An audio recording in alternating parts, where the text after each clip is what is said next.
Andrea, azken ukituak ematen ari zaio erretratuari, pintzel mutula bermatuz, ez irudiaren hilean, ez bekokian, ez da bularrean ere baizik eta ahoan, hitzaren konplizean.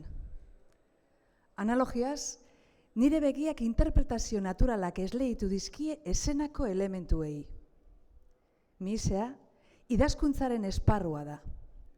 Margoen ontzitxoak, idazkeran eragiten duten datu biografikoak.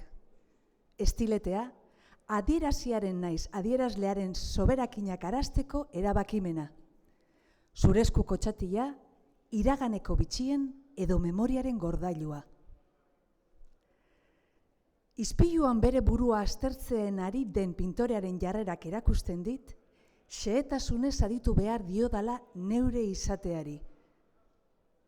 Begiradak eta buru pixka bat makurtuak, ezer lehiatzen ez duenaren baretasuna ematen didate aditzera. Hauxe besterik ez dugu gogo. Geure burua ikustea eta den-denean ikusaraztea.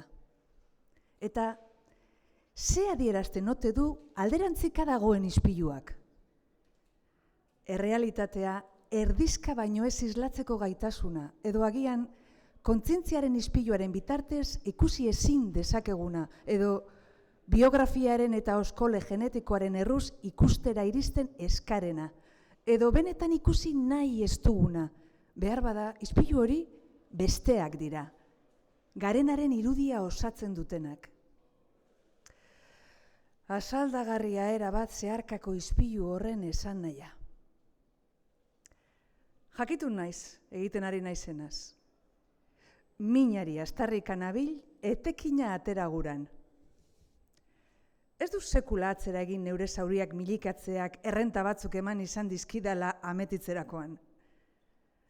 Eta oraingoan ere kritikan azakezu esanez, damisela pairutxoaren papera jokatzen ari naizela, eta kalamatrika honek terapia lan bat dirudiela, edo erreality show baten bertsio idatzia.